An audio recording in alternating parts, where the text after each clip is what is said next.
मीनू और टूनी दोनों बचपन से ही अच्छे दोस्त थे।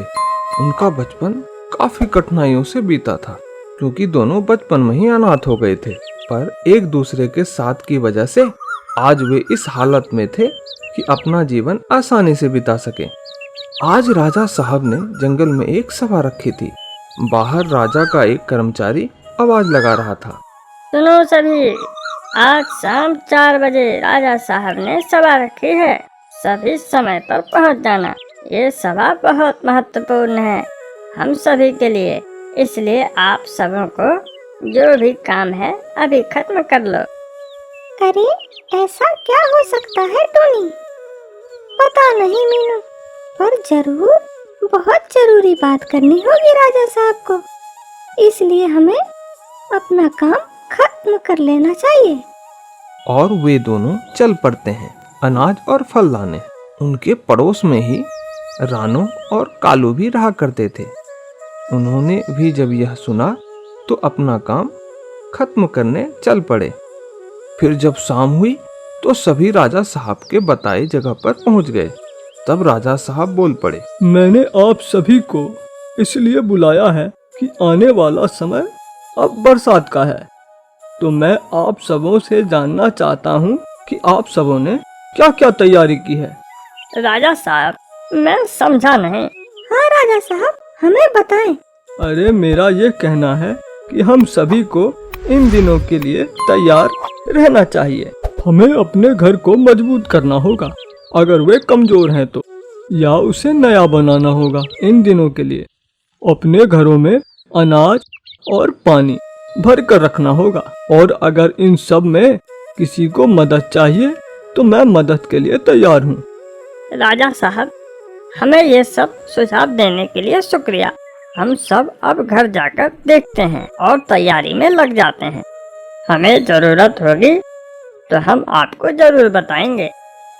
फिर सभी इजाजत लेकर अपने अपने घर की तरफ चल पड़ते हैं।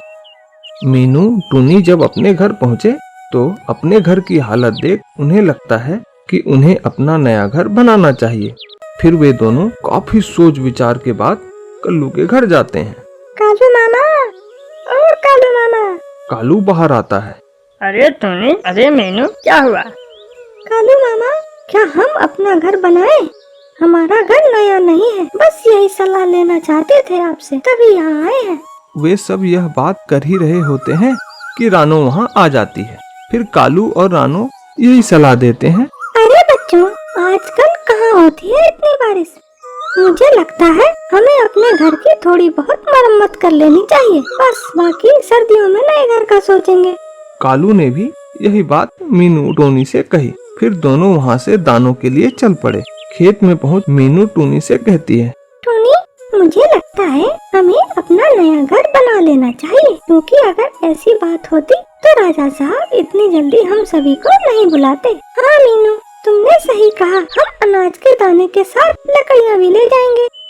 फिर वे दोनों रोज अनाज के दानों के साथ लकड़ियाँ भी ले जाने लगे और अपना नया घर तैयार कर लिया। इसी तरह कुछ समय बीता और बरसात आ गई। लगातार बारिश होते जा रही थी, क्या दिन क्या रात। एक रात इसी तरह बारिश हो रही होती है, तभी कालू का घर टूटकर डाली से नीचे गिर जाता है और कालू किसी तरह बच जाता है। उस घनघोर बारिश में वह कहाँ जाए यह सोचने लगता है। तभी उसे रानू मौसी की याद आती है और वह उसके घर पहुँच जाता है। जब वह वहाँ पहुँचा तो वह देखता है रानू मौसी बारिश में भीग रही होती है।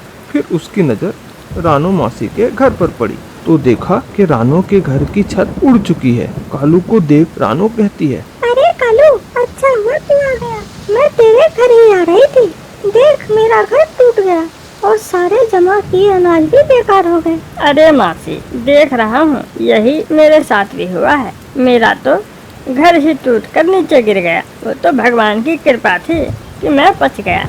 मैं तो ये सोचकर आपके पास आया था कि बारिश रुकने तक यहाँ रुक जाऊंगा, पर आपका हाल भी मेरे जैसा ही है। अरे रे, तो अब क्या करें?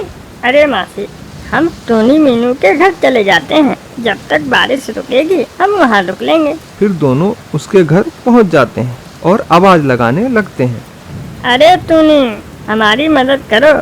टूनी आवाज सुन झट से दरवाजा खोल देती है और फिर कालू और रानू अंदर आ जाते हैं। फिर वे सारी बात टूनी मीनू को बताते हैं। फिर टूनी कहती है, आप दोनों जब तक चाहो जब तक यहाँ रह सकते हो। हमने नया घर बनाया है, माफ करना हमें, हमने आपकी बात नहीं मानी क्योंकि हमारे घर की हालत बहुत खराब थी। इसलिए हम दोनों ने ये फैसला किया था कि हम अपना नया घर बनाएंगे। इसी तरह बारिश लगातार 2-3 दिन तक चलती रही और कालू और रानू दोनों टूनी मीनू के घर आराम से रह रहे। बारिश समाप्त होने के बाद राजा साहब सभी का हाल समाचार लेने आए। फिर कालू उन्हें टूनी मीनू की सारी बात बताता है कि कैसे टूनी और मीनू ने उनको अपने घर में रखा। यह सब जानने के बाद राजा साहब टूनी और मीनू को बहुत शाबाशी देते हैं और उनकी बहुत तारीफ करते हैं और यह बात कहते हैं कि जरूरी नहीं कि उम्र के साथ ही सूझबूझ हो। आपने यह आज साबित किया है। दोस्तों, अगर मेरी कहानी आपको अच्छी लगती है तो चैनल को लाइक और सब्सक्राइब करना ना भूलें।